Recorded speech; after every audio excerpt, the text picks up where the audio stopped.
Alors, ce type de graphique permet de voir le lien qu'il y a entre le dé numéro 2 et le dé numéro 1. Normalement, il ne devrait pas y avoir de lien. Ces deux dés devraient réagir de manière indépendante ou, comme l'indique le graphique, il faudrait que, quelle que soit la valeur prise par le dé numéro 1, la répartition des valeurs prises par le dé numéro 2 devrait être la même. Donc il faudrait que ces répartitions, ces différentes colonnes, soient relativement semblables. Bon, ici on a un déficit de 7 lorsque le dé numéro 1 prend la valeur de 2. Le tout est de savoir si c'est significatif ou pas. Ça, c'est le lien entre les deux dés.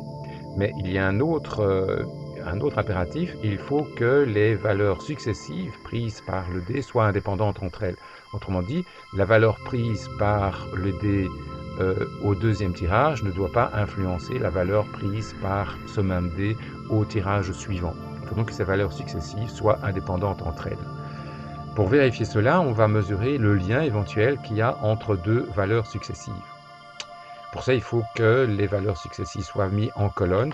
On va créer une nouvelle colonne. On va dire dé numéro 1, tirage décalé. Et on va mettre en première position la deuxième valeur du dé. Donc en étudiant la dépendance entre la colonne B et la colonne E, on va étudier le lien qu'il y a entre deux valeurs successives pour le dé. Pour recopier ça, je mets le curseur là tout juste à l'intersection, un double clic et les valeurs sont recopiées. Alors on va faire un tableau comparable au tableau qui est ici, mais avec les valeurs successives. Donc ça c'est outils, données, pardon, et puis tableau dynamique croisé. Ici en ligne, je vais mettre les valeurs du D1, du dé numéro 1. En colonne, je vais mettre les valeurs de ce même dé, mais décalées d'une unité. Et à l'intérieur du tableau, donc valeurs, je vais compter le nombre d'occurrences, donc pas sommer les identificateurs, mais compter le nombre d'occurrences. Alors, effectivement, il y a ici une donnée qui manque. D'où ça vient?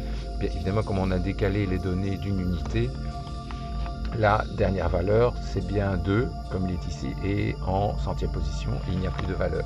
On va donc, dans le graphique, supprimer cette colonne qui ne présente aucun intérêt.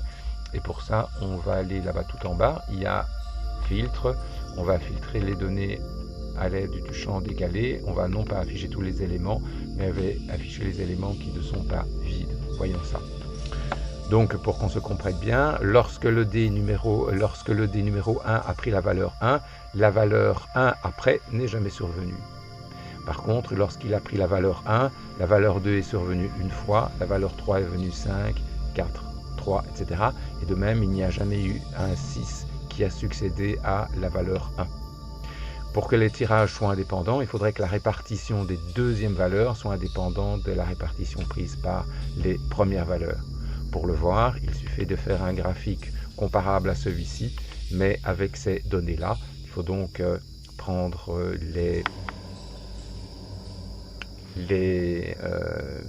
fréquences et puis faire un graphique.